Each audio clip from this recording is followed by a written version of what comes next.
বিরোধী দল একটা সুবিধার মধ্যে আছে। অন্যদিকে বিরোধী দল এই যে হাইপ বেসড একটা রাজনীতি করে এবং দুদিন পরে যেটা ভুল প্রমাণিত হয়। আপনি এর আগে ব্যাখ্যা করবার সময় বলছিলেন যে বিএনপির মানুষের কাছে তথ্য দেবার ক্ষেত্রে কিছুটা ঘাটতি থাকতে পারে, পরিষ্কার কেন করা হচ্ছে না? দেখেন, এই ব্যাখ্যা সংসদে অনেকবার আলাপ হয়েছে, বাইরে হচ্ছে, এবং আমার ভাই আলাউদ্দিন মোহাম্মদ বললেন যে আমি বারবার বোঝানোর চেষ্টা করছি। দেখেন, ব্যাপারটা এরকম না যে আমরা নিজেরা যতই বড় বোঝানোর চেষ্টা করি মানুষ বুঝে যাবে। হ্যাঁ, ব্যাপারটা এরকম না। আর বিএনপির ক্ষেত্রে ডিফিকাল্ট কেন? ডিফিকাল্ট এই কারণে যে বিরোধী দল একটা সুবিধার মধ্যে আছে। সুবিধাটা হলো সরকার মানেই একটা খারাপ জিনিস, একটা নেগেটিভ ব্যাপার। এই ধারণা বিগত 17-18 বছরের ফ্যাসিবাদী শাসনের কারণে সমাজে মেনস্ট্রিম বদ্ধমূল। ফলে সরকারকে ডিফেম করা খুব সহজ, কারণ সরকার মানেই খারাপ, এবং হুইচ ইজ ট্রু। বিগত 18 বছরের ইতিহাস তাই বলে।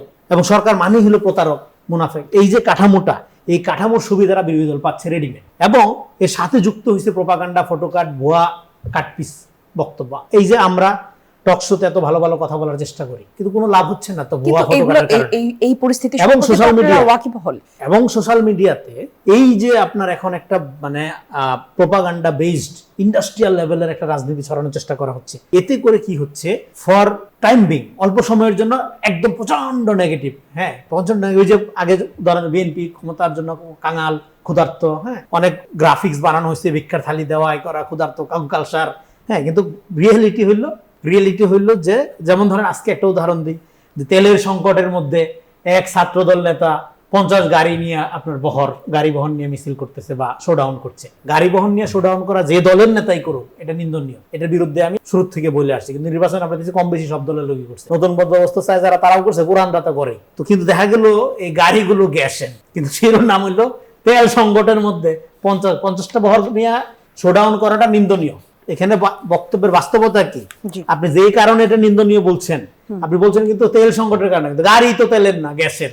কিন্তু এর মধ্যে মেসেজ যা পৌঁছায় গেছে। গ্যাসের হলে কিন্তু তেলের উপর চাপ পড়বে না। না, গ্যাসের উপর হইলে তো গ্যাসের 50টা গাড়ি নিয়ে যাওয়া আর তেল সংকটের সাথে সম্পর্ক। তেল আর গ্যাস তো বিকল্প দ্রব্য। হ্যাঁ, বিকল্প না। তেল সংকটের কারণে যে গাড়ি নামতে পারে না, সেটা তো গ্যাস নিয়ে নামে। ধরেন আপনি গ্যাসের, যে গাড়ি গ্যাসে চলে সে তো তেল সংকটে থাকলে চলতে পারতেছে, আর এই তেলের সংকটে তো অনন্তকালীন না। তেল সংকট থাকলে গ্যাসের চাহিদা বাড়ে।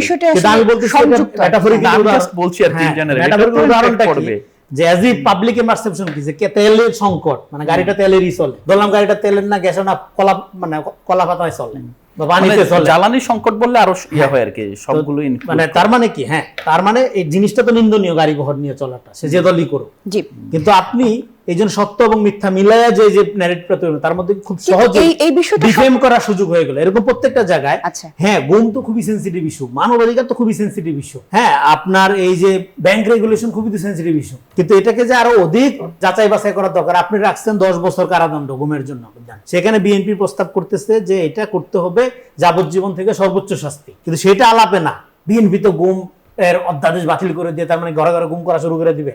এই যে আবহাওয়া দেওয়ার চেষ্টা করা, এই যে প্যানিক তৈরি করার চেষ্টা করা, এই যে সেন্সেশন তৈরি করার চেষ্টা করা, এটা দ্রুত মার্কেট পায়।